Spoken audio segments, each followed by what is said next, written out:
안녕하세요. 제가 덩치가 있는가 단상 올라오면서 놀랬습니다. 미끄러질 뻔했는데 어쨌든 만나 뵙게 되어서 대단히 반갑습니다.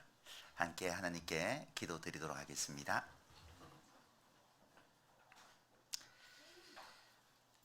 사랑과 내가 풍성하신 거룩하신 아버지 하나님,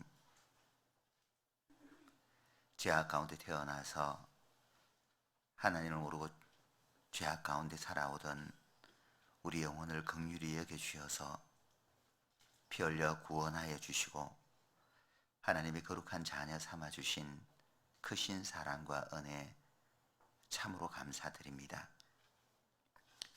이 땅에 살아가는 날 동안도 저희를 고아와 같이 버려두지 아니하시고 늘 우리와 동행하시며 우리의 모든 삶을 은혜 가운데로 인도하여 주시는 크신 사랑과 은혜 참으로 감사드립니다.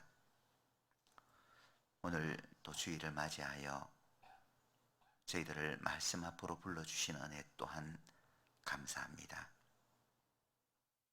상하고 지친 마음들이 말씀을 통해서 위로오게 하시고 말씀을 배워감을 통해서 주님을 더욱더 알아가고 또 주님의 마음을 더욱더 기쁘게 하는 주님의 자녀들이 다 될 수 있도록 주님께서 은혜 위에 은혜를 더해 주시기를 간절히 바랍니다. 이 시간 함께하지 못한 믿음의 식구들도 있는 줄 압니다. 어느 곳에 있든지 항상 주님의 사랑 안에 머물 수 있도록 도와주시옵소서. 또 병약한 믿음의 식구들 있다면 하나님의 능력의 손길로 치유하여 주셔서 건강한 몸을 회복하고 또 다시 하나님의 일에 힘쓸 수 있도록 주님께서 친히 치료하여 주시기를 간절히 바랍니다. 오늘 또 말씀이 시종을 자비로우신 주님께 온전히 부탁합니다. 주님께서 전하고자 하는 그 말씀만 전거될 수 있도록 친히 도와주시옵소서. 주 예수님 이름으로 감사 기도드립니다. 아멘. 같이 구약 성경 열왕기상 7장 말씀을 보도록 하겠습니다.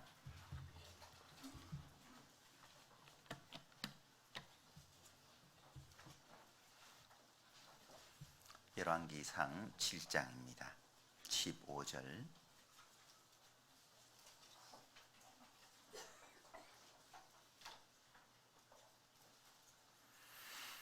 15절부터 제가 읽어 올리겠습니다. 제가 녹기둥 둘을 만들었으니 그고는 각각 18규빗이라 각각 12규빗 되는 줄을 두를만 하며 또 노슬 녹여 부어서 기둥 머리를 만들어 기둥 꼭대기 두었으니 이 머리의 고도 5규빗이요 저 머리의 고도 5규빗이며 기둥 꼭대기 있는 머리를 위하여 바둑판 모양으로 얽은 그물과 사슬 모양의 따한 것을 만들었으니 이 머리에 7이요 저 머리에 7이라.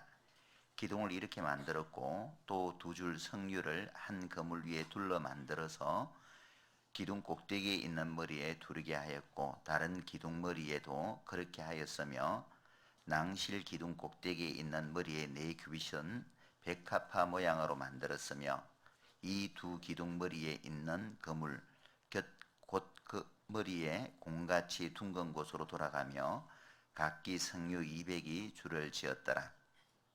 21절 22절은 같이 읽겠습니다.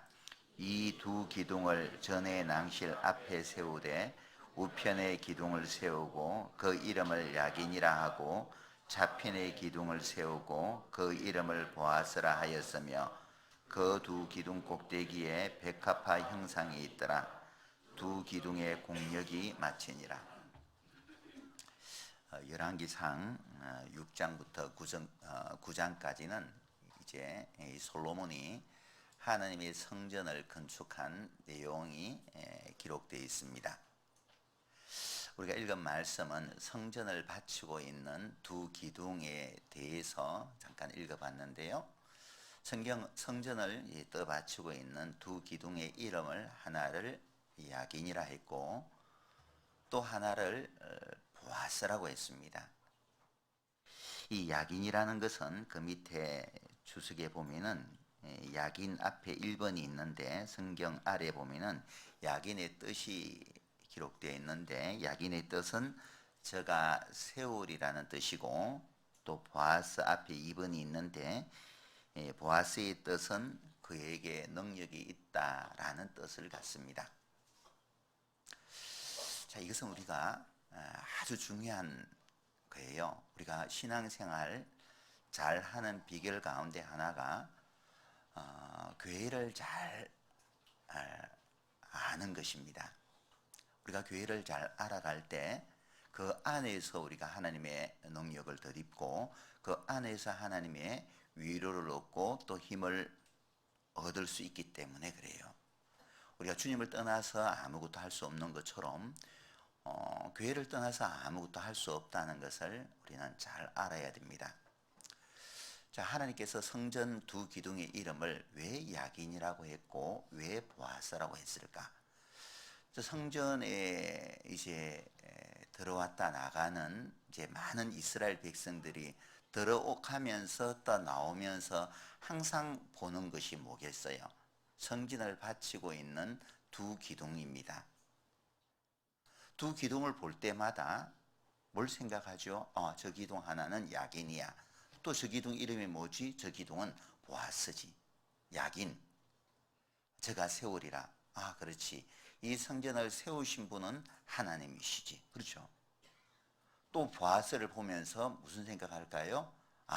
그래. 이 성전이 세워지기까지는 하나님의 능력이 절대적으로 필요했어. 그래서 보아스를 보면서 능력은 하나님께로부터 나오는 거지. 그래서 하나님은 성전을 바치고 있는 두 기둥 이름을 야긴과 보아스라고 했고 이스라엘 백성들로 하여금 항상 그 마음속에 잊지 말아야 될 것. 교회를 세운 분도 하나님이고 교회를 통해서 능력을 베푸시는 분도 하나님이라는 것을 이스라엘 백성들로 하여금 잊지 않도록 두 기둥을 통해서 교훈하셨다는 겁니다. 그래서 우리가 신앙생활 하면서 교회 가운데서 우리가 이제 주님을 알아가고 또 배워가는데 우리 마음속에 늘 기억해야 될 것이 교회를 세우신 분, 교회의 주인은 하나님이시고 교회 안에 내가 머물고 있을 때 교회를 통해서 하나님의 능력을 공급받을 수 있다는 것을 우리가 꼭 기억할 필요가 있습니다. 야긴, 저가 세우리라. 교회를 세우신 분은 하나님이시죠. 주님이 몸된 교회를 세우셨습니다. 마태복음 16장 말씀을 찾아보시겠습니다.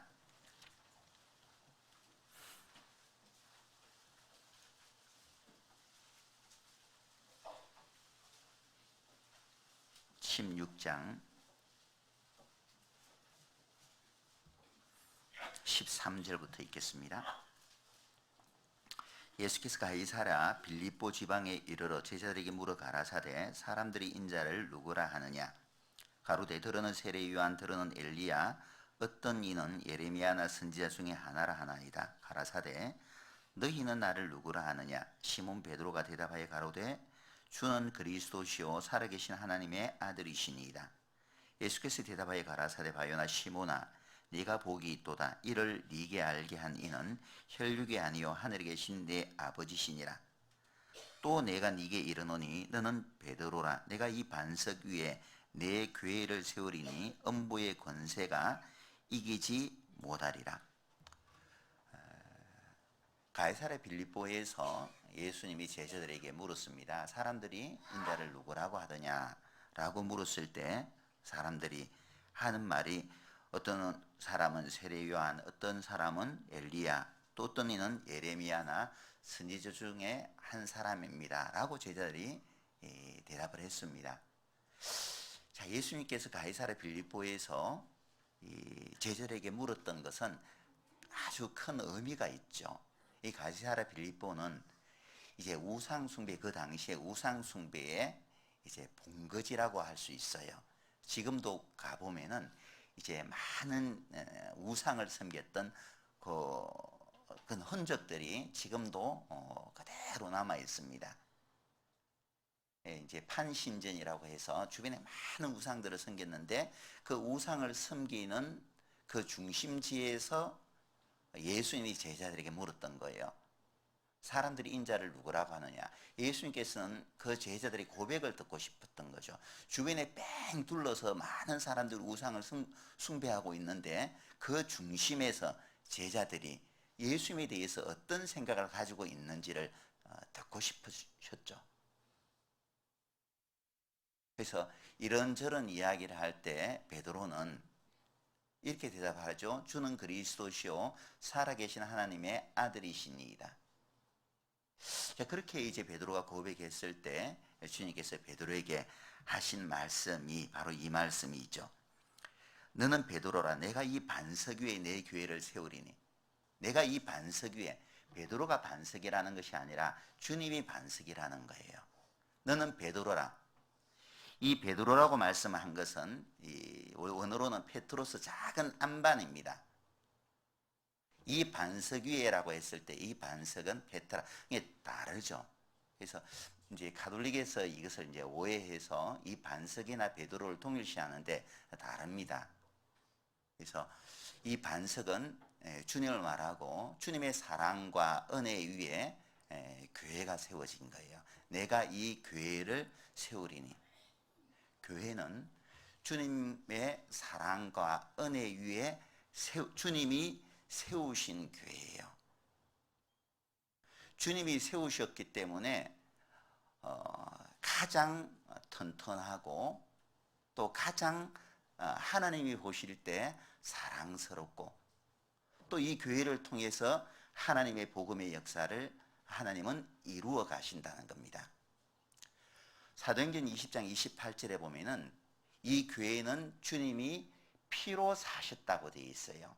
피로 사신 교회를 치게 하셨느니라 이렇게 말씀을 합니다. 교회를 세우신 분은 주님이시고 무엇으로 세우셨느냐? 주님이 피로써 이 교회를 세우셨습니다. 주님이 피로 세우신 교회이기 때문에 하나님은 이 교회를 가장 사랑하는 거예요. 이 세상에서 가장 귀한 것이 있다면 그것은 독생자의 피일 겁니다. 독생자의 피보다 더 귀하고 더 가치 있는 것이 세상에 어디 있을 수 있겠습니까? 피로 주님께서 세우셨기 때문에 하나님의 마음은 피로 세우신 교회에 있고 이 교회를 하나님은 사랑하시는 거죠. 아가서 말씀 찾아보겠습니다.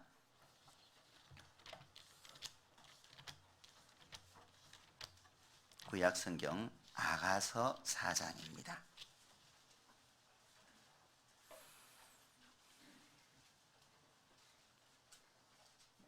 4장 1절입니다. 1절 내 사랑 너는 어여쁘고 어여쁘다.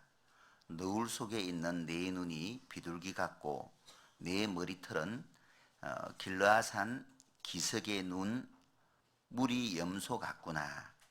자, 솔로몬이 술람미 여인을 일컬어서 내 사랑 너는 어여쁘고 어여쁘다 라고 말하고 있습니다.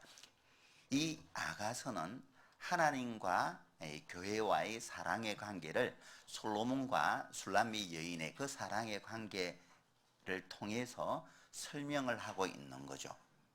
솔로몬이 하나님을 예표한다면 술람미 여인은 주님이 사랑하는 몸된 교회를 말한다고 할 수 있습니다. 하나님은 이 솔로몬은 이 술람미 여인을 너는 어여쁘고 어여쁘다 라고 지금 이야기를 하고 있는데 정말 술람미 여인이 그렇게 어여쁘고 정말 어여뻤을까요? 어떻게 생각하세요? 솔로몬이 빠질 만큼 이 술람미 여인이 그렇게 아름다웠을까? 자, 아가서 1장 한번 찾아보죠. 1장 5절 6절입니다. 5절 예루살렘 여자들아 내가 비록 금으나 아름다우니 게달의 장막 같을지라도 솔로몬의 휘장과도 같구나.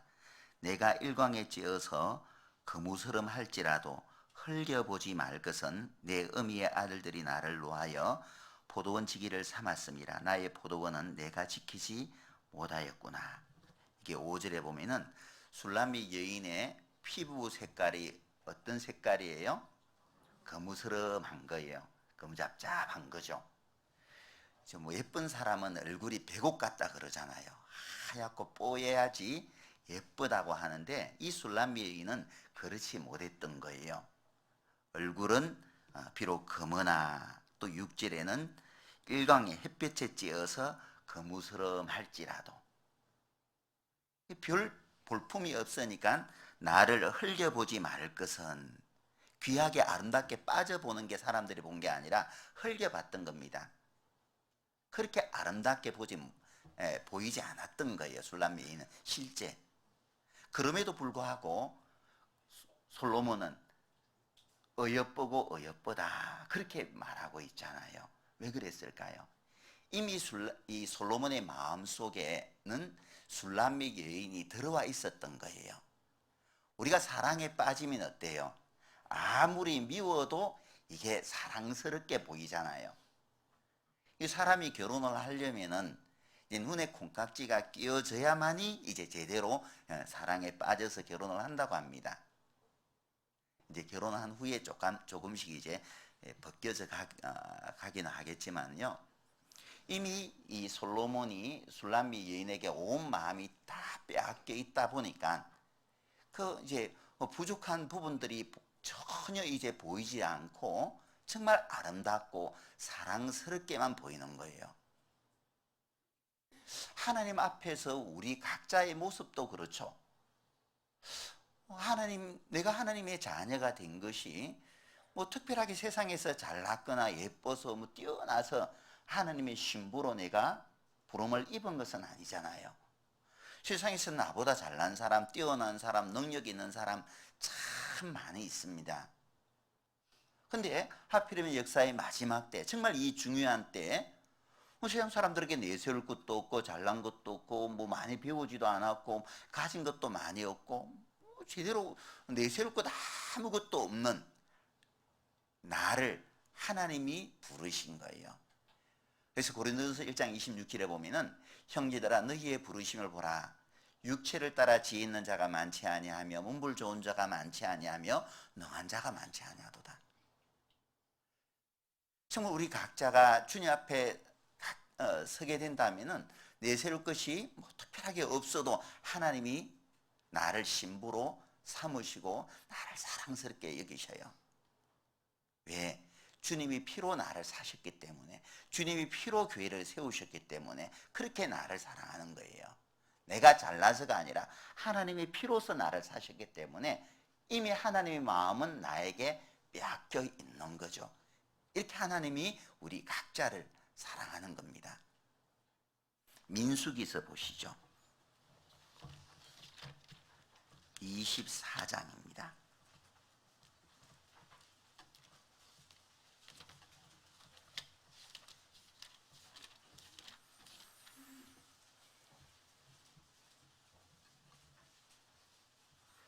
(5절입니다)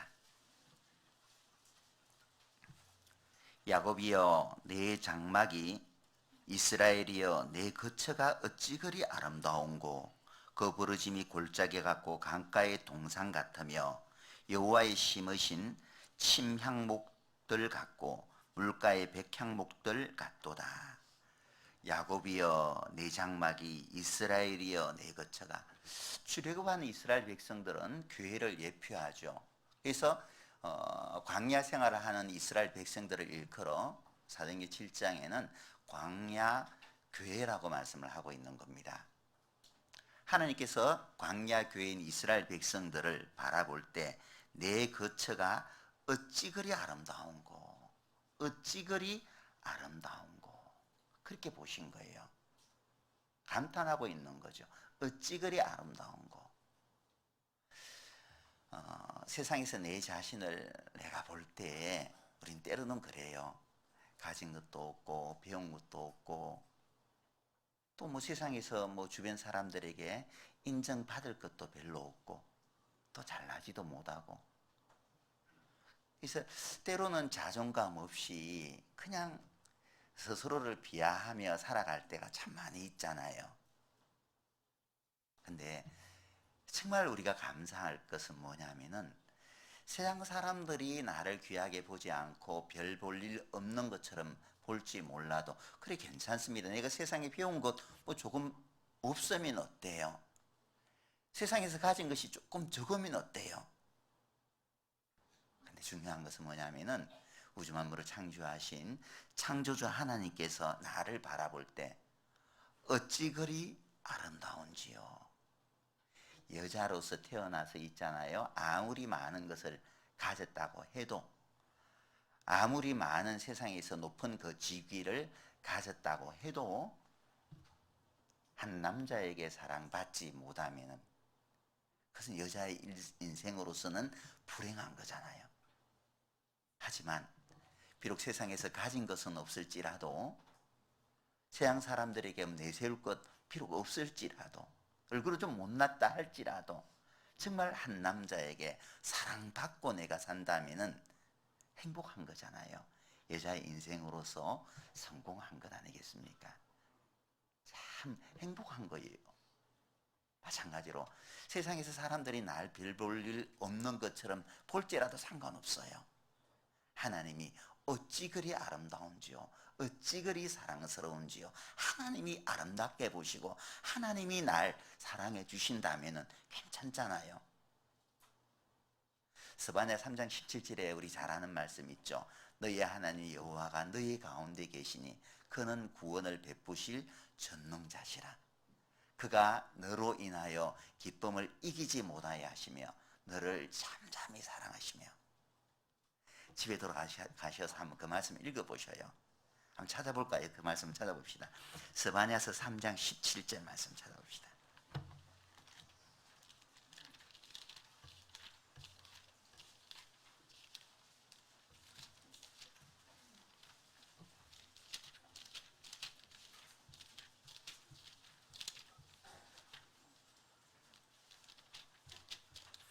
(3장 17절입니다)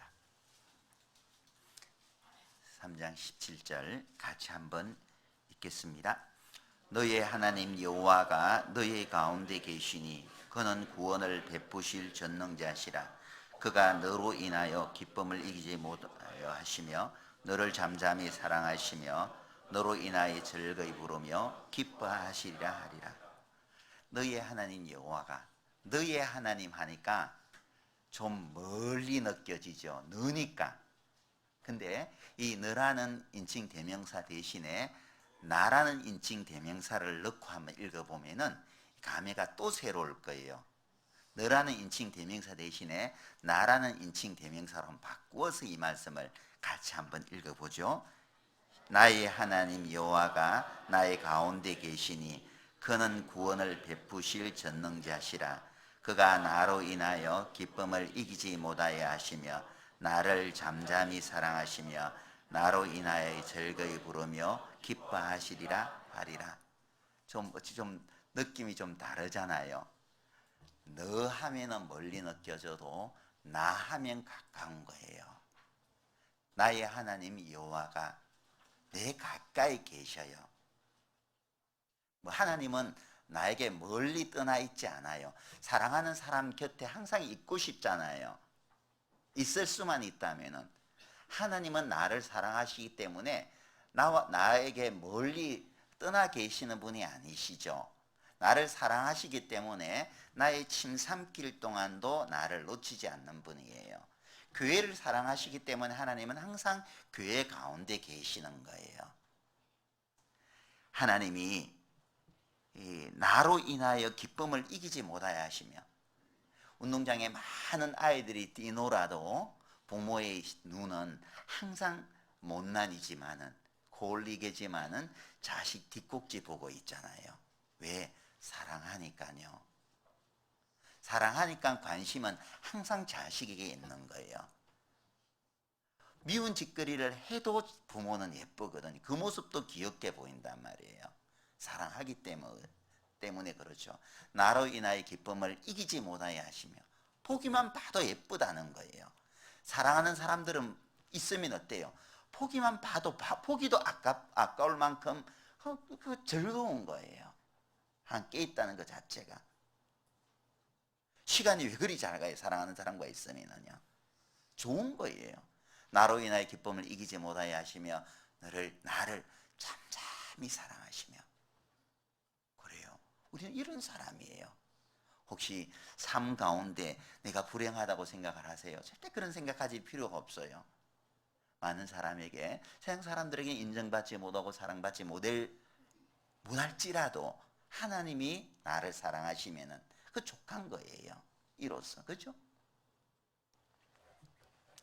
자, 이 교회는 주님이 피로 사셨기 때문에 하나님이 가장 사랑하는 겁니다. 그리고 이 교회의 주인이 주님이시기 때문에 교회는 가장 튼튼하고 안전하죠. 마태복음 16장을 한번 보시죠.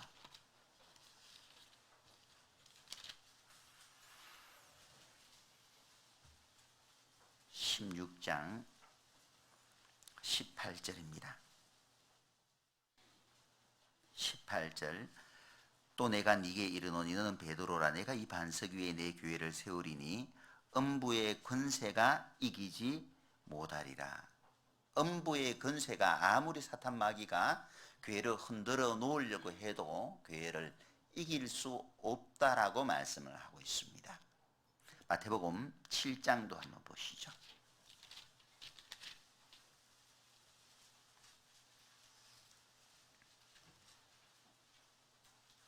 24절 그러므로 누구든지 나의 이 말을 듣고 행하는 자는 그 집을 반석 위에 지은 지혜로운 사람 같으리니 비가 내리고 창수가 나고 바람이 불어 그 집에 부딪히되 무너지지 아니하나니 이는 주초를 반석 위에 놓은 연고요 나의 이 말을 듣고 행치 아니하는 자는 그 집을 모래 위에 지은 어리석은 사람 같으리니 비가 내리고 창수가 나고 바람이 불어 그 집에 부딪힘에 무너져 그 무너짐이 심하니라.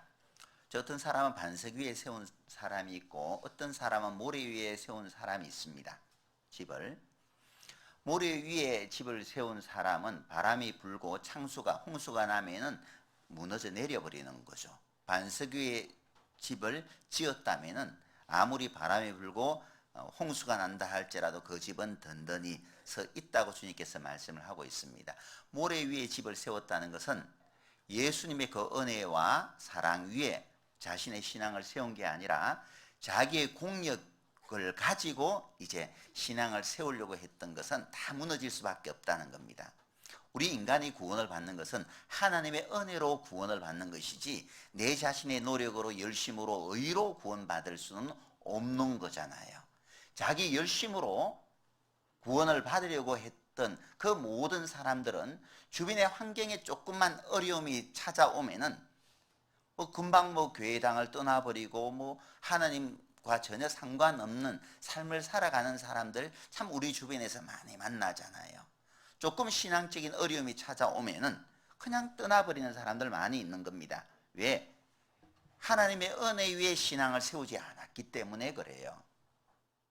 자기 공격 위에 신앙을 세웠기 때문에 무너질 수밖에 없다는 겁니다. 반석 위에 세운 그 집만이 하나님의 사랑과 은혜 위에 믿음을 세운 사람만이 어떤 환경에 어려움이 있을지라도 주님의 사랑과 은혜가 자신을 지켜주는 것이기 때문에 끝까지 주님 앞에 이르는 날까지 신앙 지키며 나아갈 수가 있는 거죠. 반석 위에 세운 교회는 절대 무너지질 않습니다. 모래 위에 세운 집만이 무너질 수밖에 없다는 거죠. 우리의 신앙은 반석 위에 세운 교회와 같은 거예요. 그래서 우리가 주님의 몸된 교회 가운데 거하게 될 때 주님이 그 성도들을 지켜주시잖아요. 그래서 시편 121편에 보면은 여호와는 너를 지키시는 자라. 하나님이 우리를 지켜주시기 때문에 낮에 해가 우리를 해치 못하고 밤에 달도 우리를 상하게 할 수 없다고 주님께서 말씀을 하고 있는 겁니다. 그래서 아무리 사단이 교회를 공격하려고 해도 하나님께서 이 교회를 지키시고 있기 때문에 우리는 교회 안에 거하고만 있다면 지켜진다는 거예요. 우리의 신앙이. 대부분의 형제 자매들이 신앙에서 실족하고 또 낙오되는 그 이유 가운데 하나가 뭐냐면은 몸된 교회 안에 거하지 못하고 있을 때 사단의 공격을 받는 거죠. 그 아프리카에 가면은 이제 그 포식자들이 있지 않습니까? 포식자들의 사자나 하이에나나 이런 이 포식자들의 사냥감의 첫 번째가 뭐냐면은 어린 새끼들이라든지 무리에서 이탈된 것이 사냥감의 표적이 되잖아요. 마찬가지로 교회 안에 우리가 머물지 않으면은 항상 이제 표적이 되는 겁니다. 마귀는 우는 사자같이 두루다니며 삼킬 자를 찾는다고 되어 있잖아요. 그래서 찾다가 무리에서 조금 이탈되거나 또 각 구원받은 사람들을 공격해서 신앙에서 낙오시켜버려요. 구원은 뺏어가지 못할지라도 신앙은 얼마든지 이제 낙오시킬 수 있다는 겁니다. 사단에게 가장 위협적인 것이 있다면 뭐겠어요? 사단에게 가장 위협적인 것이 있다면 아마 그것은 몸된 교회일 겁니다. 왜냐하면 교회를 통해서 사단의 권세가 깨어지기 때문에 그래요. 교회를 통해서. 그래서 사단이 제일 두려워하는 것이 교회고, 교회이기 때문에 교회를 가만히 내버려 두질 않아요. 끊임없이 사단은 교회를 공격한다는 겁니다. 마태복음 24장 한번 보시죠.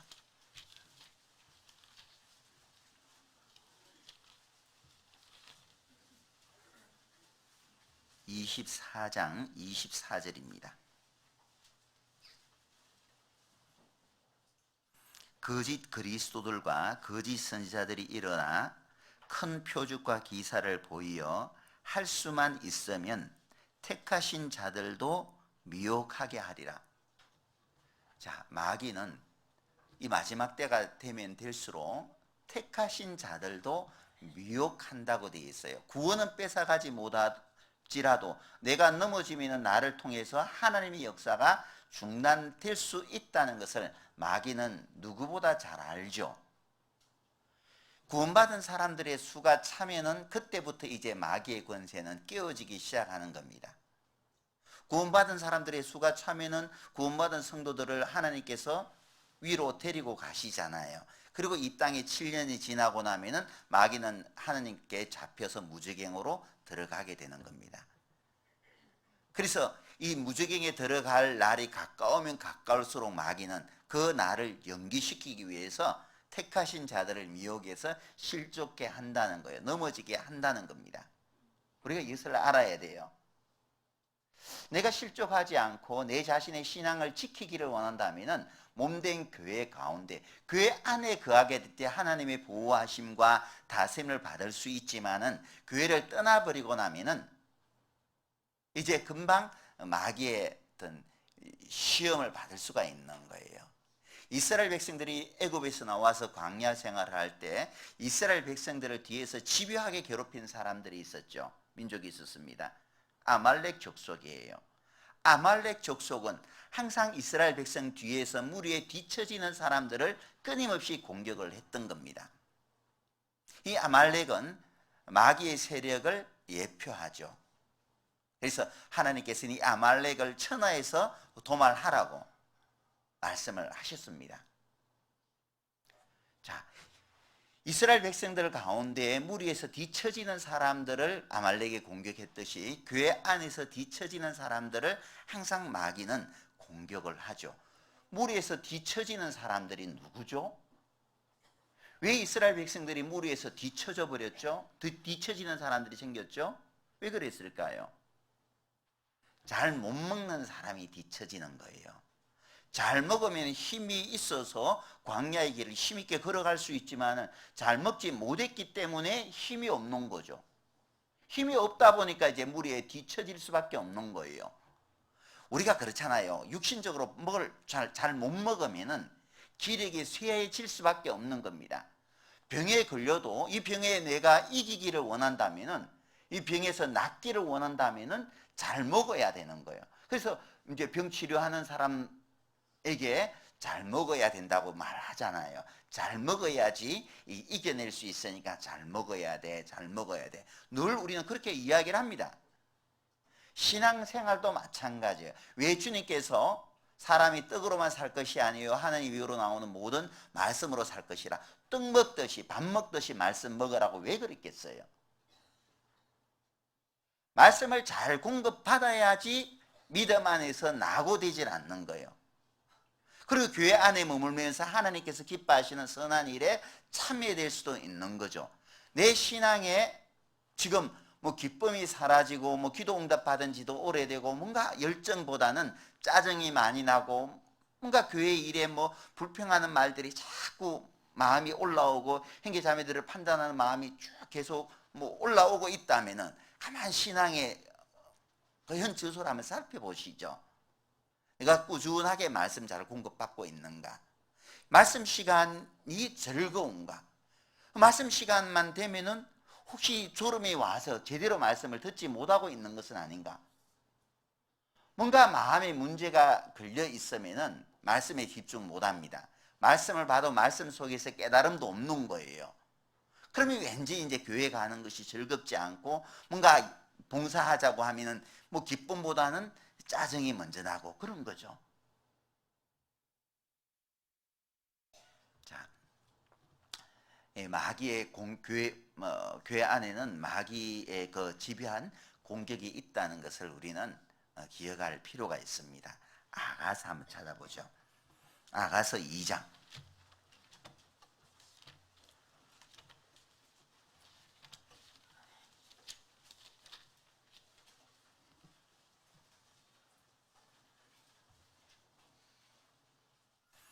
이 장 15절입니다. 15절 우리를 위하여 여우 곧 포도원을 허는 작은 여우를 잡으라. 우리의 포도원에 꽃이 피었음이니라. 포도원에서 술람미 여인과 솔로몬이 사랑을 나누게 되는데 이 포도원을 헐어버리는 작은 여우가 있다는 거예요. 하나님과 교회 사이에 그 사랑을 나누어야 되는데 그 사랑의 관계를 깨뜨리는 세력이 있다는 거, 마귀가 있다는 거예요. 하나님과 아담과의 사랑을 나누는데 그 관계를 마귀가 깨뜨렸잖아요. 교회 안에는 하나님과 교회와의 사랑을 깨뜨리는 그런 역할을 이 마귀가 사람을 통해서 한다는 거예요. 우리는 포도원을 허는 작은 여우가 되어서는 안 되죠. 교회 안에서 나도 모르게 이제 불평불만하는 말을 쏟아놓게 될 때 내가 포도원을 허는 작은 여우로 쓰임을 받고 있는 그 순간일 수 있다는 것을 우리는 기억해야 됩니다. 이스라엘 백성들이 이 가나안 땅을 들어가기 전에 정탐꾼을 각 지파에서 한 명씩 보냈잖아요. 2명의 말은 가서 취하자, 그들은 우리의 밥이라고 했고 나머지 10명은 불평하는 말을 쏟아놓은 거예요. 그 불평하는 말이 이스라엘 백성들의 마음속에 크게 자리 잡았던 겁니다.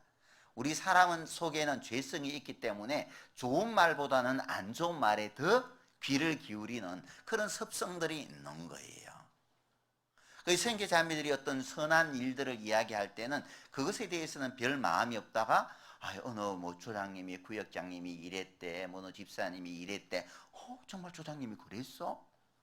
선한 일에는 별 관심이 없다가 안 좋은 일에는 정말? 어떻게 그럴 수가 있어? 그러면서 있잖아요. 판단하는 마음이 쫙 올라오면서 금방 또 옆에 이제 조원들에게나 또 구역 형제님들에게나 그 말이 순식간에 퍼져버리잖아요. 이게 포도원은 사랑으로 가득 차 있어야 되는데 포도원을 흘러버리는 거예요. 하나님과의 그 사랑의 관계, 성도들 간의 그 사랑의 관계, 그 모든 것들을 헤쳐버리는 겁니다. 내가 이 포도원을 허는 작은 여우가 되어서는 안 돼요. 우리 가운데 완벽한 사람 없지 않습니까? 그렇잖아요. 나에게 허물을 찾으려고 한다면 나에게도 허물이 많은 거예요. 내가 숨기고 싶은 일들도 있죠. 그죠? 그것이 사람들에게 알려지기를 원치 않아요. 근데 그것이 알려지면은 마음의 상처를 받듯이 다른 형제 자매들도 마찬가지죠. 살다 보면, 신앙생활 하다 보면 실수할 수 있는 거죠. 미움은 다툼을 일으켜도 사랑은 모든 허물을 덮는 거예요. 가리우는 겁니다. 그 허물을 덜 추어내어서 나에게 유익한 것이 뭐가 있죠? 그 형제를 깎아내리고 그 자매를 깎아내린다고 해서 내가 높아집니까? 절대 그렇지 않잖아요. 에베소 4장 3절에 보면은 성령의 하나되게 하신 것을 힘써 지키라고 말씀을 하고 있잖아요.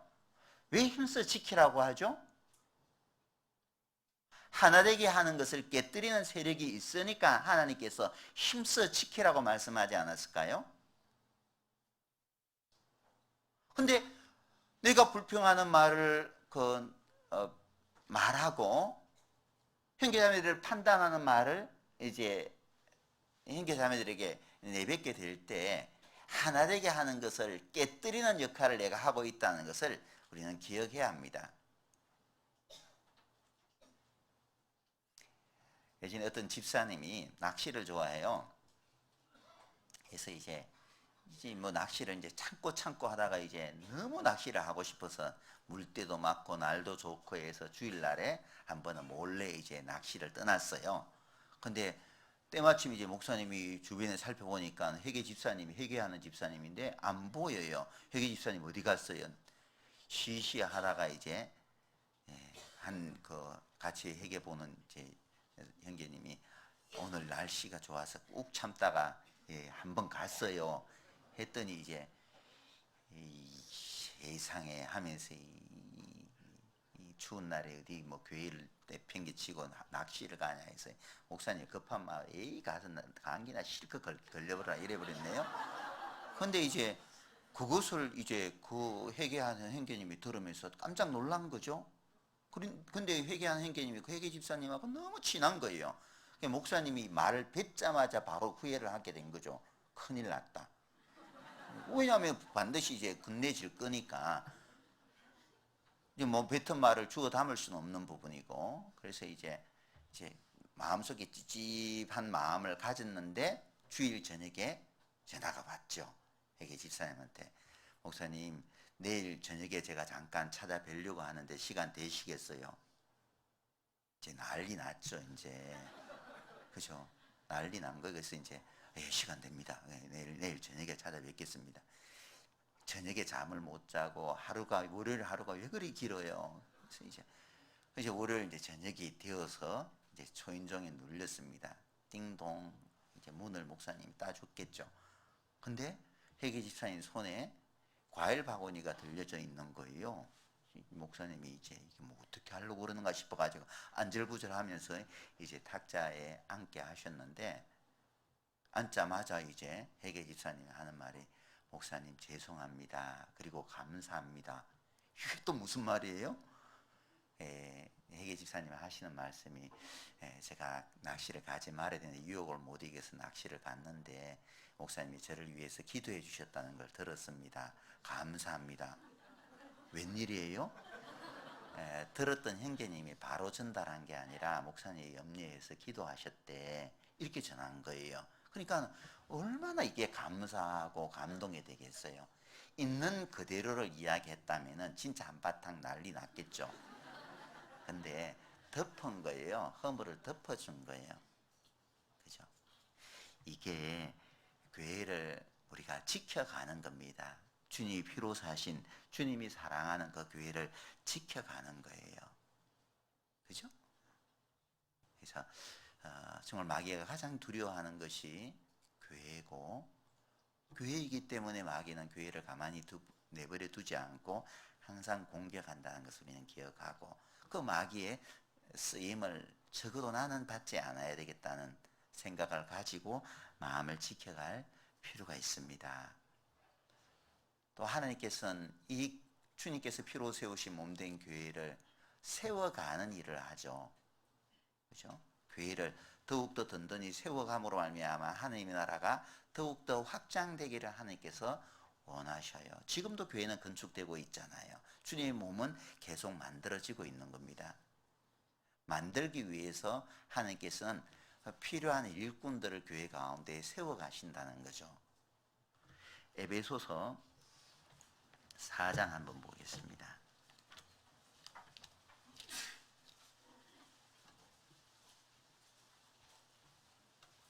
에베소서 4장 11절입니다.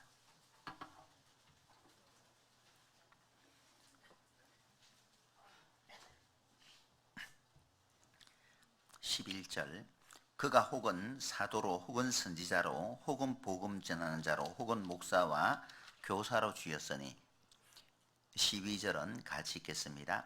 이는 성도를 온전케 하며 봉사의 일을 하게 하며 그리스도의 몸을 세우려 하심이라.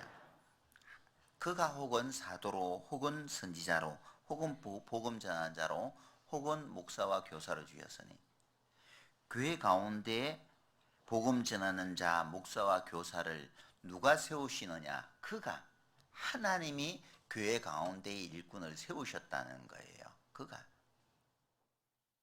왜 교회 가운데 일꾼들을 세워 가신다고요? 그 그리스도의 몸을 세우려 하심이니 그리스도의 몸된 교회를 세워가기 위해서 하나님께서는 교회 가운데 일꾼을 두신다는 겁니다. 이스라엘 백성들이 애굽에서 나왔을 때 모세가 처음에는 모든 이스라엘 백성들을 다 재판했잖아요. 혼자 재판을 하려고 하다 보니까 백성들은 길게 줄을 늘어선 거예요. 그래서 모세의 장인 이드로가 이것은 옳지 않다. 왜 혼자 모든 짐을 감당하려고 하느냐? 천부장, 백부장, 50부장, 10부장을 세워라. 큰 일이라면은 모세 너가 해야 되겠지만은 작은 일은 맡기라고 하죠. 하나님 어떻게 할까요? 모세가 하나님께 물었을 때 옳으니까 그렇게 하라고 하나님께서 모세에게 말씀을 하셨습니다. 교회 안에는 정말 하나님의 일을 할 수 있는 많은 일꾼들을 하나님께서 세우셔요. 그래서 교회를 튼튼하게 건강하게 만들어가고 또 이 교회를 통해서 연약한 지체들을 또 세워가고 또 그런 일꾼들을 통해서 하나님의 복음의 역사를 하나님은 이루어 가시는 겁니다. 교회를 확장시켜 가는 거죠. 요한계시록 2장에 보면은 그 주님의 모습이 7별을 붙잡고 7 금초대 사이에 다니시는 이가 가라사대 그렇게 되어 있습니다. 에베소 교회에 나타난 주님의 모습이 주님의 모습은 7별을 붙잡고 7 금초대 사이에 다니시는 분으로 되어 있는데 7 금초대는 뭐며 7 금초대는 7 교회라고 요한계시록 1장에 기록되어 있어요. 그러니까 하나님이 7 금초대 사이에 다니시는데 하나님께서는 교회 가운데 두루 행하신다는 것을 말씀을 하고 있고 7 별을 붙잡았다고 되어 있는데 7 별은 7 교회의 사자요 이렇게 기록되어 있어요. 교회 가운데는 하나님께서 이렇게 세우신 일꾼들이 있는 겁니다. 그 일꾼들을 붙잡고 하나님은 하나님의 역사를 이루어 가시는 거죠. 많은 분들이 오해를 하시는 것 가운데 하나가 뭐냐면은 하반기고 10월이고 이제 조금 있으면은 찬바람이 불고 나면은 이제 11월 중순부터 이제 목사님 상담이 많이 늘어나죠. 상담하러 목사님실 분주하게 행계자매들이 왔다 갔다 합니다. 왜 그래요? 야, 목사님이 내년에는 나 일 못하겠어요. 뭐 그러면서 이제 뭐 일꾼을 하니 못하니 뭐 그런 말들이 이제 그때부터 이제 하반기부터 이제 다음 해에 이제 일꾼들을 세우는 일을 하는데요. 이제 식구들 가운데 그런 말이에요. 어떤 자매는 어떤 형제는 목사님한테 잘 보여서 어떤 구역장도 하고 뭐 봉사 일도 맡기고 아이고 어떤 자매는 찍혀서 뭐 그런 말들을 간혹가당 하잖아요. 우리가 기억해야 될 것은 일꾼을 세우는 것은 하나님이 세워가는 거예요. 우리 그거 기억해야 됩니다. 우리가 읽은 말씀에도 그가 혹은 사도로 혹은 선지자로 일꾼을 세우는 것은 주님이시지 하나님이 사람을 통해서 역사하잖아요. 하나님이 직접 너 봉사회장에 너 어머니 회장에 너 구역장에 하나님이 직접 시키나요? 아니죠. 하나님 교회 안에는 하나님이 세우신 일꾼이 있고 그 일꾼들을 통해서 하나님은 하나님의 역사를 이루어가는 거예요.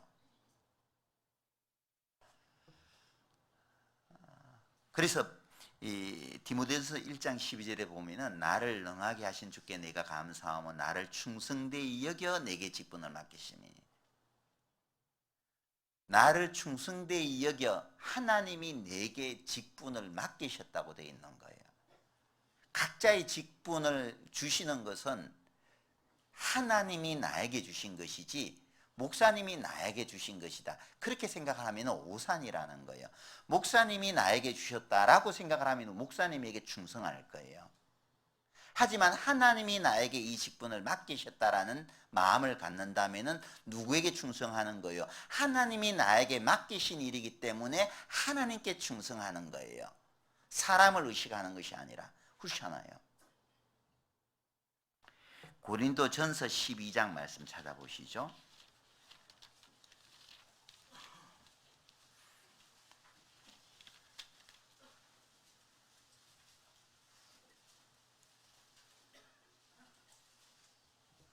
(28절)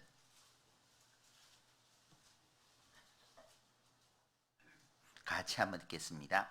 하나님이 교회 중에 몇을 세우셨으니 첫째는 사도요, 둘째는 선지자요, 셋째는 교사요, 그 다음은 능력이요, 그 다음은 병 고치는 은사와 서로 돕는 것과 다스리는 것과 각종 방언을 하는 것이라.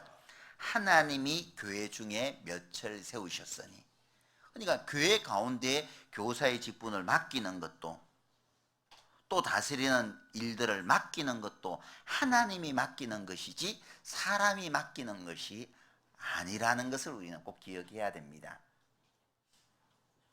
그런 마음을 가질 때 어떤 목사님의 어떤 분은 그래요. 어머니들이 하여튼 자매는요 목사님 올 때만 잘하고요, 목사님 올 때는 요령만 피우고 안 해요.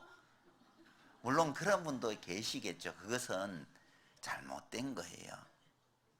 우리가 교회 안에서 봉사를 하고 또 뭐 형제 자매를 섬기는 것도 누구 의식하는 것이 아니라, 의식할 것이 아니라 항상 하나님이 우리 삶을 주목하고 계시잖아요. 고람되어 신전의식이라고 하죠. 항상 하나님 앞에서 하나님이 내 자신의 삶을 주목하고 계시기 때문에 하나님 앞에서 하는 것처럼 하는 것이 필요해요. 그렇잖아요? 그래서 교회를 세우신 분도 하나님이고, 그리고 교회를 이제 성장시켜 가시는 분도 하나님이에요. 더 하나님께서 성장시키기 위해서 교회 가운데 일꾼을 세워 가시는 분도 하나님이세요. 그렇죠? 그래서 약인 저가 세우리라, 교회를 세우신 분 하나님이에요. 세우신 분이 하나님이시기 때문에 이제 교회는 하나님이 가장 사랑할 수밖에 없는 것이고, 그죠? 그리고 하나님이 세운 교회이기 때문에 하나님이 지금 이 순간도 지켜가신다는 거예요.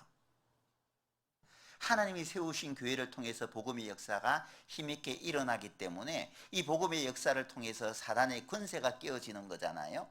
그래서 공격받으면 이제 움츠려 들면서 긴장하고 다시 이제 공격을 하듯이 교회가 살아있기 때문에, 교회를 통해서 마귀의 권세가 깨어지기 때문에 마귀는 교회를 공격한다는 것을 우리는 기억해야 됩니다. 그리고 교회를 통해서 하나님의 복음의 역사가 더욱더 일어나야 될 것이고, 하나님의 나라가 확장되어야 되는데 하나님의 나라를 확장하기 위해서 하나님께서는 교회 가운데 일꾼을 세우셨다는 것을 기억하고 그 교회의 일꾼의 말에 우리는 순종할 수 있어야 됩니다. 히브리서 13장 말씀 보시죠.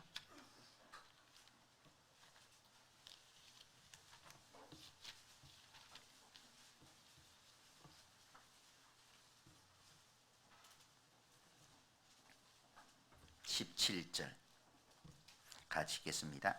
너희를 인도하는 자들에게 순종하고 복종하라. 저희는 너희 영혼을 위하여 경성하기를 자기가 회개할 자인 것 같이 하느니라. 저희로 하여금 즐거움으로 이것을 하게 하고 근심으로 하게 말라. 그렇지 않으면 너희에게 유익이 없느니라. 너희를 인도하는 자들에게 순종하고 복종하라. 교회 가운데 하나님께서 정하신 질서가 있기 때문에 인도하는 자들에게 순종하고 복종하라. 하나님은 어지러움의 하나님이 아니시죠. 하나님이 만드신 만물에도 질서가 있어요. 그죠? 질서 있게 만드셨습니다. 나라에도 질서가 있고 사회에도 질서가 있고 가정에도 질서가 있습니다. 질서가 무너지면은 모두가 고통스러운 거예요. 몸은 질서를 유지하고 있는데 이 질서 밸런스가 깨어지면은 이때부터 이제 병이 드는 거죠. 몸이 고통받는 거예요. 교회도 마찬가지죠. 하나님께서 정하신 질서가 있는데 이 질서가 무너지면 고통스러운 거예요. 예전에 이제 중국에서 전도인 수련회 때 이제 전도인들에게 물어봤습니다. 교회 안에는 이제 항상 그 형제 자매들의 마음이 하나가 전도인을 중심으로 해서 하나가 되면 좋은데 때로는 갈등할 수 있잖아요. 자, 전도인과 이제 임원들과의 갈등이 이제 있습니다. 갈등을 하게 되면은 누가 이길까요? 물어봤어요.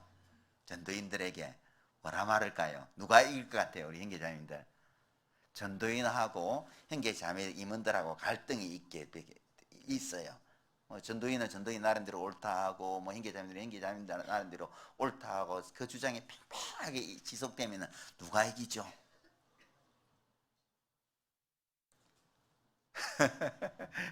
무슨 말하면 걸릴 것 같으니까. 자, 전도인들한테 물어보니까 어떤 전도인들은 형제 자매들이 이기죠. 어떤 전도인들은 전도인이 이겨요. 뭐 그런 말들을 하던데 마귀가 이겨요. 마귀가. 그렇죠. 갈등을 하면은 하나님의 역사가 중단되거든요. 다 피해자예요. 상처밖에 안 남는 거예요. 어부질이라고 하지, 어부질이. 그러니까 이 안 되는 겁니다. 형제 자매들과 전도인 말씀을 전하는 자들과 갈등이 있으면은 하나님의 역사가 안 돼요. 안 일어나는 거예요. 자, 하나님께서 말씀을 전하는 자에게 맡겼다면은 우리는 기도하면 되는 거예요. 제가 개인적으로 아쉬운 게 의학이 자신이 없어요. 영어가 그렇게 안 돼요, 잘. 원래는 이제 학교 다닐 때 사실 이제 중학교 때까지는 영어를 꽤 잘했습니다. 근데 이제 고등학교를 우여곡절 끝에 이제 이제 시골로 전학하게 되었는데 시골 학교다 보니까 시골 학교로 전학을 가서 보니까는 영어를 가르치는 선생님이 영어 전공을 하신 분이 아니라 독일어 전공하신 분이 영어를 가르치고 있더라고요. 그때 흥미를 딱 잃어버렸죠. 그 다음에 2학년 때 이제 영어 선생님이 또 남자 선생님이 이제 가르쳐 주셨는데 그 선생님은 1시간 수업을 하면은 5분을 제대로 가르쳐 주지를 못해요. 학생들이 선생님을 가지고 노는 겁니다. 선생님이 학생들을 통솔을 못해요. 통제를 못하는 거예요. 그러니까 완전 영어를 손 놓아버렸죠. 그 다음에 이제 핑계겠지만은 영어를 잡으려고 하니까 잘 안 잡히더라고요. 지금도 좀 해외에 이제 선교하러 갈 때 영어를 잘 형제 자매들 앞에서 구사하면서 말이에요. 가이드 해주고 그러면 좋은데 외국인이 저한테 영어로 물을까 싶어서 내심 좀 두렵기도 하고요. 그렇거든요. 왜냐하면은 마음속에 선생님을 존경하는 마음을 가져 저보다는 영어를 잘할 거잖아요. 그래도요. 근데 존경하는 마음을 갖지 못하다 보니까 배울 게 없는 거, 얻을 게 하나도 없는 거예요. 우리 마음속에 정말 전도인을 존경하는 마음을 갖지 않고 판단하는 마음이 올라오잖아요. 그러면 어때요? 설교가 들어와요, 안 들어와요? 안 들어와요. 나에게 아무런 은혜가 안 되는 겁니다. 고통스러운 거예요. 완벽하기 때문에 하나님께서 일꾼을 세우셨나요? 필요하기 때문에 일꾼을 세우신 거예요. 부족한 부분들이 있을 수 있습니다. 그러면 어떻게 해야 되겠어요? 기도하면 되는 거예요. 더딜지라도 함께 가는 게 좋잖아요. 그렇잖아요. 하나님께서 교회의 주인이시니까 교회를 지켜가시는 분은 성령이 피로 사신 교회를 치게 하시는, 하나님이 교회를 지켜가시는 거예요. 만약에 전도인이 잘못되면 하나님이 치고 가실 거잖아요.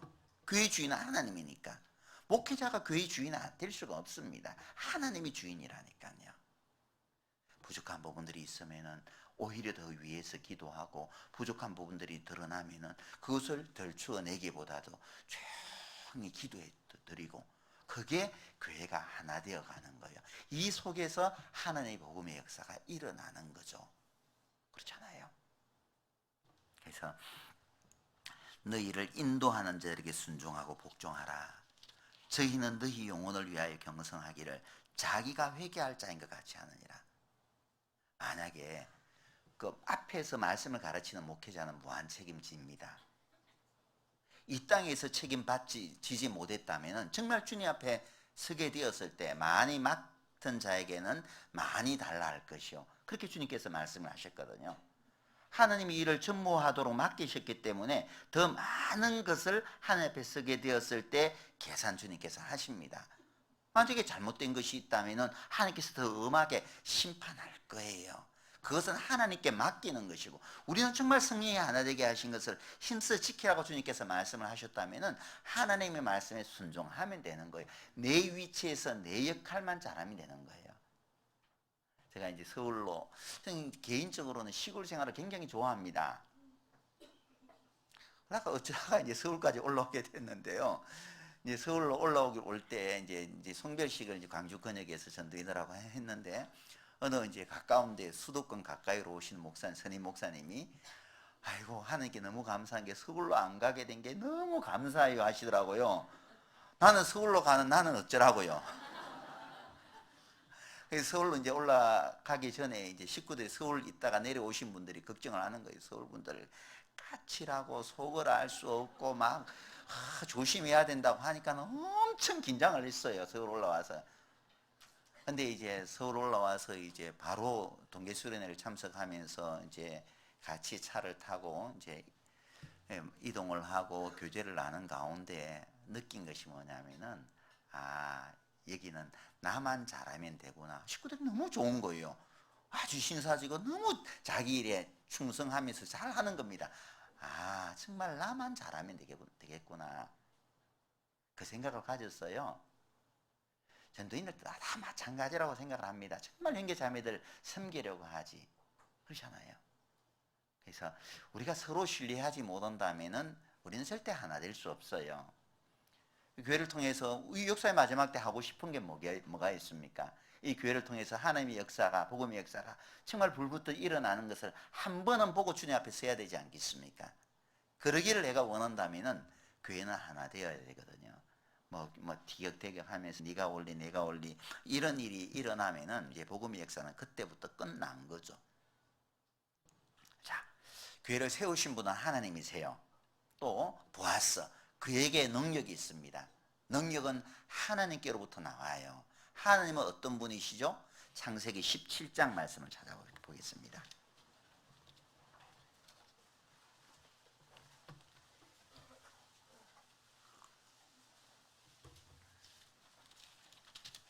(17장) 1절입니다. 1절. 아브라함의 99세 때에 여호와께서 아브라함에게 나타나서 그에게 이르시되 나는 전능한 하나님이라. 너는 내 앞에서 행하여 완전하라. 나는 전능하신 하나님이라. 엘샤다이. 하나님은 전능하신 분이에요. 그에게는 능치 못함이 없습니다. 전능하신 하나님께로부터 우리는 능력을 공급받아야 돼요.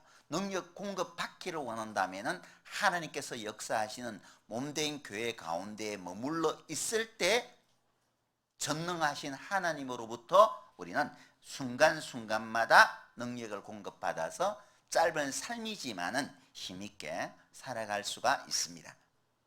시편 115편 말씀을 같이 읽겠습니다. 시편 115편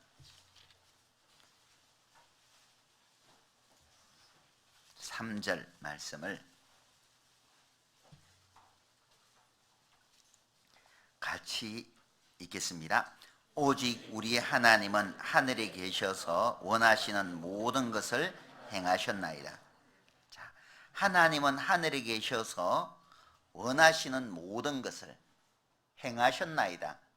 우리 한글 성경에는 과거 완료형으로 기록되어 있는데 원문에 보면은 행하시나이다 진행형으로 기록되어 있어요.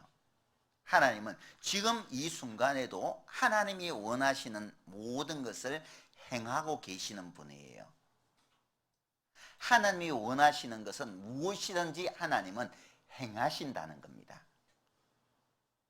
내가 정말 마음 중심에 하나님의 역사에 참여되기를 원하고 그에게 능력 공급받기를 원한다면은 그것이 하나님의 마음에 맞으면은 원하시는 모든 것을 하나님은 이루어 주신다는 거잖아요. 원하시는 모든 것을 행하실 수 있다는 거죠. 요한일서 5장에 보면은 그를 향하여 우리의 가진 바 담대한 것이 이것이니 그의 뜻대로 무엇을 구하면 들으심이라. 네가 구하는 것을 하나님께서 다 들어주시는 것이 아니라 그의 뜻대로 무엇을 구하면 하나님께서 들어주심하고 약속하고 있는 거예요. 우리가 기억해야 될 것은 우리가 하나님께 많은 것을 기도합니다. 구해요. 구할 때 하나님께서 나에게 반드시 물어요. 뭘 묻죠? 하나님, 나에게 건강을 주세요. 뭘 물어요? 왜? 하나님, 우리 자녀 취업 잘 되게 해주세요. 왜? 하나님, 내가 하고 있는 사업 잘 되게 해주세요. 왜? 왜 너에게 너가 사업이 잘 돼야 되는데 왜 너에게 물질이 필요하지? 하나님, 나에게 물질이 있어서 우리 뭐 동생이 나보다 큰 아파트 사니까 내가 속이 상해 죽겠어요. 나도 큰 아파트 한번 살고 싶어요. 뭐 자매들 큰 아파트 있다고 자랑하는 나도 큰 아파트 좀 살고 싶어요. 그래서 나에게 물질 축복 좀 주셔요. 주실까요? 안 주셔요. 하나님, 나에게 많은 물질이 필요해요. 왜? 정말 성경 보고 들어보니까 힘든 정말 곳에 많은 물질이 필요할 것 같아요. 근데 내가 드릴 수 있는 게 하나님 없잖아요. 나도 정말 많은 물질 주님께 드리고 싶어요. 그래서 해외 교회에 정말 헌금도 많이 하고 싶고요. 그러면은 하나님의 마음이 맞잖아요. 들어주시는 겁니다. 하나님, 뭐 나 11조 50만 원 하게 해주세요. 나 11조 100만 원 하게 해주세요. 얼마나 좋아요. 하나님이 해주신다니까요. 예전에 제가 이제 올해 1월에 이제 그 설날 앞두고 그 이제 설교할 때 인사말을 어떻게 했냐면은 부자 되세요 그랬거든요. 다들 부자 되기를 원하니까. 여러분 부자 되기 안 바래요? 바라잖아요. 마음속에는 부자 되고 싶죠. 왜 부자 되기를 제가 원하느냐 하면은 복음을 위해서 정말 마음껏 써보게 해요. 복음을 위해서. 마음 중심이 정말 하나님께 가 있다면은 하나님이 왜 안 주시겠어요? 부자 되면은 저 멀리 도망칠 것 같으니까 하나님이 안 주시죠. 부자 되면은 뭐 골프 치러 막 다니고 해외여행 다니고 뭐 그럴 거잖아요. 그러니까 안 주시죠. 하나님께서 나에게 물질 주시는 만큼 정말 주님 위해서 드리고자 하는 그런 마음만 있어 봐요. 천하에 있는 모든 것이 다 내 것이 아니냐? 다 주님 거잖아요. 주시고자 하는 자에게 왜 안 주시겠어요? 주시죠. 근데 위험하니까 멀리 떠날 것 같으니까 하나님이 안 주실 뿐이죠.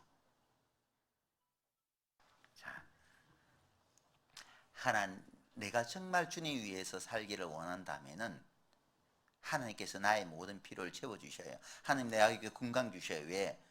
건강이 안 좋으니까 누구는 뭐 선교 여행도 간다고 하고 나는 선교 여행도 못 가고, 누구는 해외 여행도 간다고 하고 나는 해외 여행도 못 가고, 누구는 가을에 단풍 구경도 간다고 하고 나는 단풍 구경도 못 가고 속상해 죽겠어요. 좀 그래서 건강 좀 주셔요 하면 주겠어요?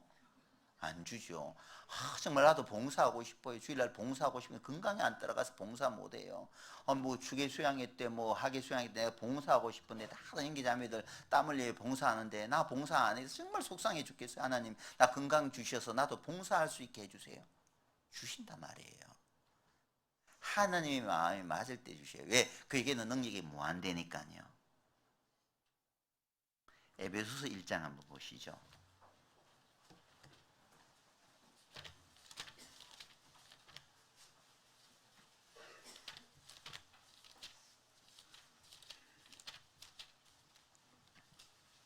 (1장) 11절입니다. 1장 11절 같이 읽겠습니다.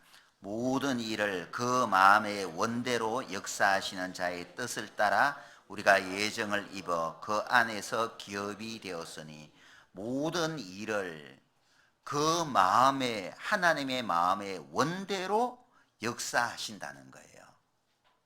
하나님은 마음에 맞을 때 모든 것을 역사하시는 분입니다. 그렇다면 하나님의 모든 것을 역사하시는 분이라면 내가 정말 하나님의 그 모든 것을 역사하시는 하나님의 마음을 움직여 보리라 하는 마음의 도전을 가질 필요가 있잖아요. 얼마나 멋있어요. 나는 하나님의 마음을 움직이는 사람이야. 그 마음 중심이 하나님을 향할 때 얼마나 멋진 도전이에요. 그렇잖아요. 하나님의 능력이 무한대라면 그 무한대되는 그 능력을 가진 하나님의 마음을 움직여서 정말 이 세상을 변화시키는 일을 내가 할 수 있다면 이보다 더 멋진 삶이 어디 있겠어요? 그렇잖아요. 우리는 얼마든지 역사의 무대의 중심에 설 수 있잖아요. 왜? 역사를 움직여 가시는 분이 하나님이고, 그 하나님이 나를 붙잡고 어떤 일을 하신다면 우리는 얼마든지 역사를 바꾸고 갈 수 있는 그런 일을 할 수 있잖아요. 얼마나 멋진 삶입니까? 하나님의 자녀라는 그 권세는 정말 대단한 거예요. 영접하는 자, 곧 그 이름을 믿는 자에게는 하나님의 자녀가 되는 권세를 주셨으니, 권세인 거예요. 아무나 하나님의 자녀 되는 게 아니잖아요. 하나님의 자녀라는 것이 아무렇지 않은 게 아니에요. 우리 아버지가 중랑구청장만 되더라도 얼마나 좋아요.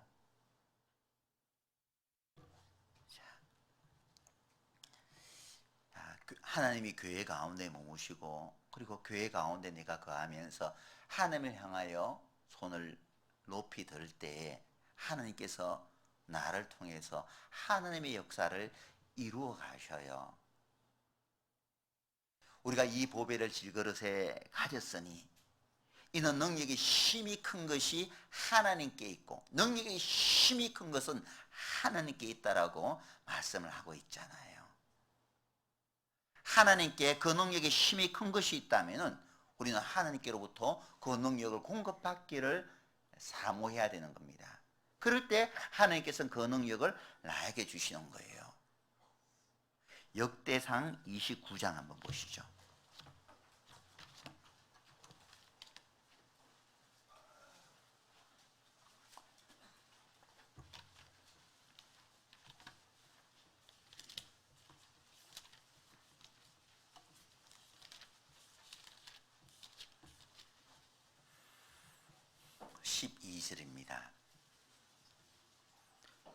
부와 12절 부와 귀가 주께로 말미암고 또 주는 만유의 주제가 되사 손에 권세와 능력이 있사오니 모든 자를 크게 하심과 강하게 하심이 주의 손에 있나이다.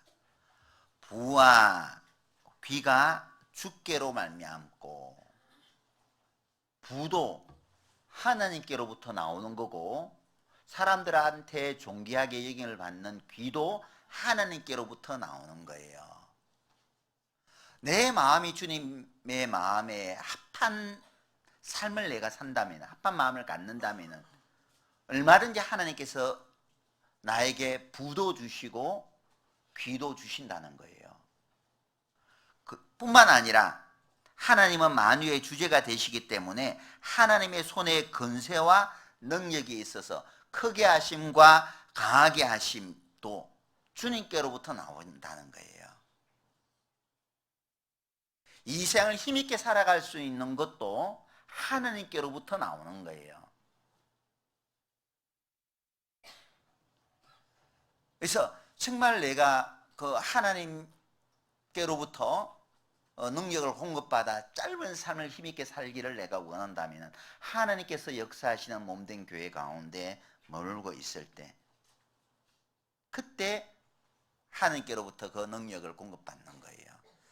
아무리 좋은 뭐 에쿠스 승용차고 뭐 BMW라 할지라도 기름 들어가지 않으면은 한 발짝도 움직이지 않잖아요. 아무리 좋은 승용차라도 기름이 들어가야만 움직일 수 있는 겁니다. 나아가는 거 앞으로. 그러면 기름 넣으려면은 어디로 가야 돼요? 레스토랑으로 가야 돼요? 아니죠. 마트 가야 돼요? 백화점 가야 돼요? 주유소 가야 돼요. 주유소 가야지 기름 넣지 뭐 백화점 간다고 해서 기름 넣어주질 않습니다. 레스토랑 간다고 해서 기름 넣어주질 않아요.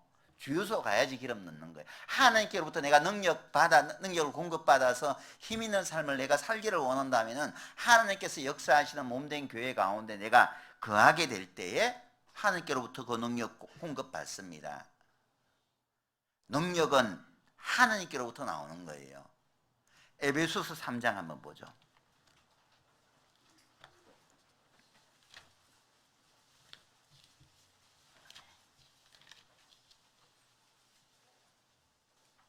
(3장) 20절입니다. 20절 우리 가운데서 역사하시는 능력대로 우리의 온갖 구하는 것이나 생각하는 것에 더 넘치도록 능히 하실 이에게 교회 안에서와 그리스도 예수 안에서 영광이 대대로 영원 무궁하기를 원하노라. 아멘. 우리 가운데서 역사하시는 능력대로 우리 가운데서 하나님께서 역사를 이루어 가시는 거예요. 우리 가운데서 역사하시는 능력대로. 그래서 내가 하나님께로부터 능력 공급받기를 원한다면 우리 가운데 교회 가운데 거하셔야 돼요. 능력이 힘이 큰 것이 하나님께 있으니까요. 보았어. 그에게 능력이 있는 거예요. 나에게 능력이 있는 게 아닙니다. 그래서 빌립보 4장 13절에도 보면 내게 능력 주시는 자 안에서 내가 모든 것을 할 수 있느니라. 내게 능력 주시는 자 안에서, 주님 안에서 그 하나님께로부터 그 능력을 공급받아서 모든 일을 행하는 거죠. 정말 내가 하나님께로부터 능력을 공급받기를 내가 원한다면 우리는 무엇보다도 내 자신의 연약함을 알아야만이 하나님께 능력을 공급받아요. 내가 할 수 있다고 생각하면 너 할 수 있으면 너 하고 싶은 대로 해봐. 하나님께서 손 놓죠. 정말 하나님 내가 할 수 있는 것은 아무것도 없어요. 하나님께서 나에게 능력 주셔야만 내가 어떤 일을 할 수 있지. 연약한 내가 할 수 있는 게 뭐가 있습니까? 하나님 도와주세요. 정말 하나님께 기대는 그 사람에게 하나님께서 능력을 통해서 그 사람을 붙잡고 하나님의 역사를 이루어 가시는 겁니다. 다윗은 하나님의 마음에 합한 자였잖아요. 그리고 다윗은 하나님의 마음에 합했기 때문에 전쟁에서 패한 적이 없는 거예요. 그런 다윗이 항상 하나님께 구했던 게 뭐예요? 자신이 얼마나 연약한 자인지를 알게 해달라고 구했던 거예요. 용사인 다윗이 여호와의 나의 종말과 나의 연한의 어떠함을 알게 하사 나로 나의 연약함을 알게 하소서. 내가 얼마나 하나님 앞에 연약한 존재인지를 알게 해달라고 기도했던 거예요. 연약했기 때문에 다윗은 늘 하나님을 의지했잖아요. 잠언 30장에 보면 작고도 지혜로운 짐승 넷이 나오는데 그중 하나가 사반입니다. 사반은 약한 종류이기 때문에 그 집을 바위 틈 사이에 지었다고 되어 있잖아요. 그래서 하나님은 이 사반을 지혜롭다고 말하고 있는 거죠. 내가 얼마나 하나님 앞에 연약한지를 아는 만큼 그 사람은 더욱더 하나님을 의지하게 됩니다. 고린도 후서 12장 한번 찾아보죠.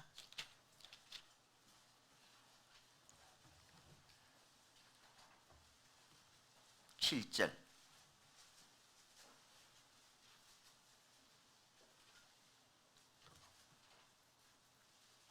7절입니다.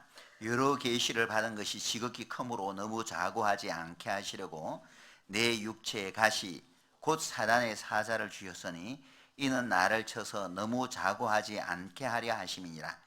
이것이 내게 떠나기 위하여 내가 3번 주께 간구하였더니 내게 이르시기를 내 은혜가 네게 족하도다.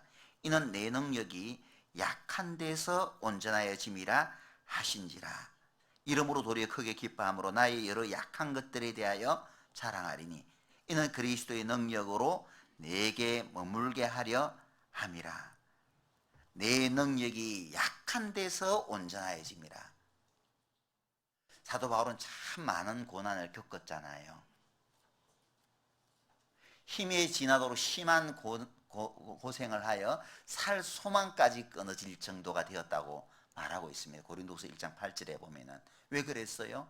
이는 저를 의뢰하지 말고 하나님만 의뢰하도록 하기 위해서, 하나님만 붙잡도록 사도 바울로 하여금 하기 위해서 많은 고난을 주셨던 거예요. 여러분도 한번 생각해 보죠. 하나님과 동행하는 것은 축복이에요? 아니면 저주예요? 축복이잖아요. 근데 우리 삶 가운데 형통할 때 하나님 많이 찾아요? 공부할 때 많이 찾아요? 공부할 때. 그러니까 공부할 때 하나님과 더 깊은 동행을 하는 겁니다. 고난은 축복인 거예요. 하나님을 의지하도록 만들어주는 축복인 거죠. 내가 약할 그때에 하나님의 능력이 나에게 더 머물 수 있는 겁니다. 그래서 내가 얼마나 연약한 존재인지를 아는 만큼 그 사람은 더욱더 주님을 의지하게 되고 주님께로부터 능력 공급받기를 사모하는 마음을 갖는 겁니다. 내가 하나님 앞에 약함을 아는 만큼 그 사람은 더욱더 하나님께로부터 능력을 공급받을 수 있다는 것을 기억해야 됩니다. 또 정말 내가 하나님의 능력을 공급받기를 원한다면 내 마음이 온전히 하나님을 향하는 거예요.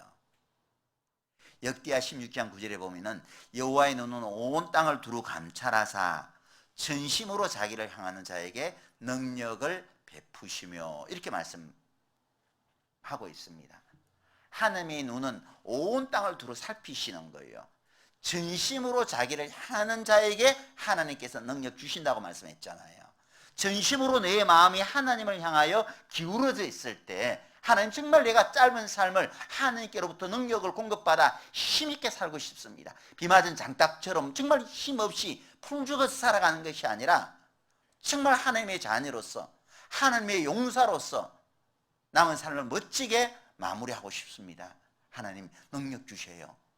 그런 마음을 가질 때 하나님께서 능력 주시는 거예요.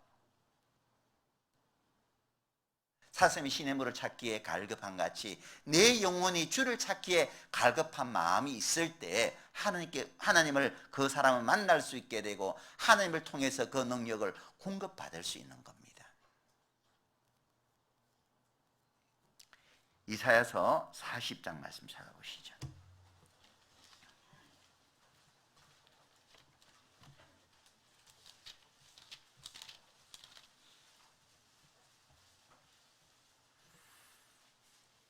(29절입니다)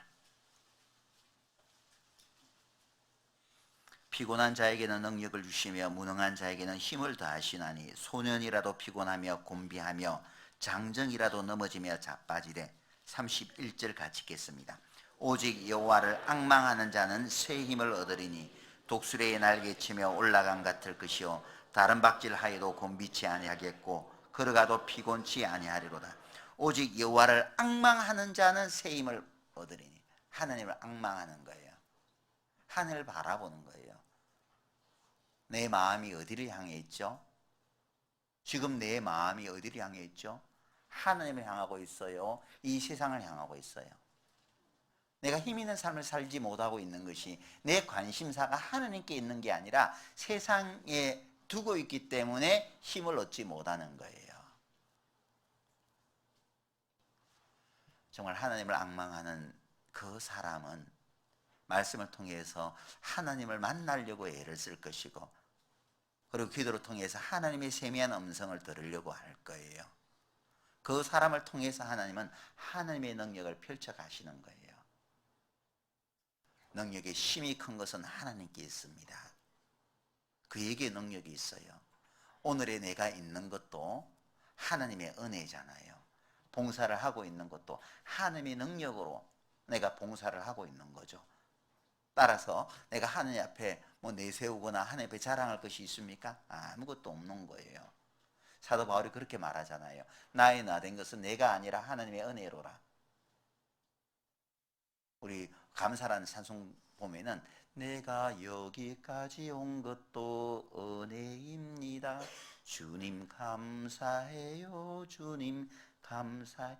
정말 내가 여기까지 온 것도 하나님의 은혜가 아니라면, 내가 잘나서 지금 이 자리에 있는 건 아무도 없잖아요. 하나님께서 나를 붙잡아 주셨기 때문에 내가 이 자리에 있는 거예요. 우리가 주님 앞에 서게 되었을 때 지난 날을 돌아보면은 정말 위기의 순간들 많았을 거예요. 그때마다 내가 잘나서 그 어려움을 내가 극복했을까요? 절대 아니에요. 나의 연약함을 아시고 하나님이 붙잡아 주셨기 때문에 그 위기의 순간들이 다 넘어갈 수 있었던 거죠. 다 은혜인 거예요. 교회를 세우신 분도 하나님이고, 그 교회에 하나님의 그 자녀에게 능력을 다 주시는 분도 하나님이라는 것을 기억하게 될 때 우리는 하나님 앞에 감사할 뿐인 거죠. 그죠? 감사할 거리들이 너무 돌아보면 너무 많은 거예요. 그래서 정말 주님께서 비로 세우신 몸된 교회 안에서 우리는 머물며 짧은 삶이지만은 하나님의 능력을 공급받아 힘 있는 삶을 살아가야 되겠습니다. 함께 기도하겠습니다. 사랑과 은혜가 풍성하신 거룩하신 아버지 하나님, 은혜를 감사합니다. 우리에게 주님께서 피로 사신 몸된 교회를 주심을 감사합니다. 또 이 교회 안에 머물며 하나님의 사랑을 배워가고 또 그 사랑을 나눌 수 있게 허락하심을 감사합니다. 교회에서 위로를 얻고 교회를 통해서 하나님을 알아갈 수 있게 하심도 감사합니다.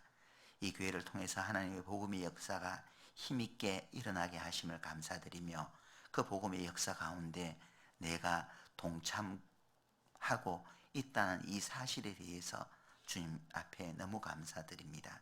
하나님 앞에 늘 우리 자신의 연약함을 고백하게 하시고 하나님께로부터 능력을 공급받아 짧은 삶을 정말 하나님과 더불어 힘있게 살아가는 하나님의 자녀들이 되게 도와주시옵소서.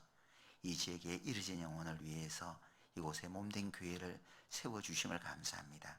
교회를 통해서 하나님의 복음의 역사가 힘있게 일어날 수 있도록 하나님께서 더욱더 귀하게 이 교회를 사용해 주시기를 간절히 원합니다. 김호천 목사님을 중심으로 모든 성도들의 마음이 더욱더 하나로 모아지게 하시고 하나 된 마음으로 더욱 힘있게 복음 전할 수 있도록 주님께서 은혜 위에 은혜를 더해 주시기를 간절히 바랍니다. 이 시간 이후에 교제 시간도 하나님께서 크신 은혜로 함께 해주시기를 간절히 바라며 주 예수님 이름으로 감사 기도드립니다. 아멘.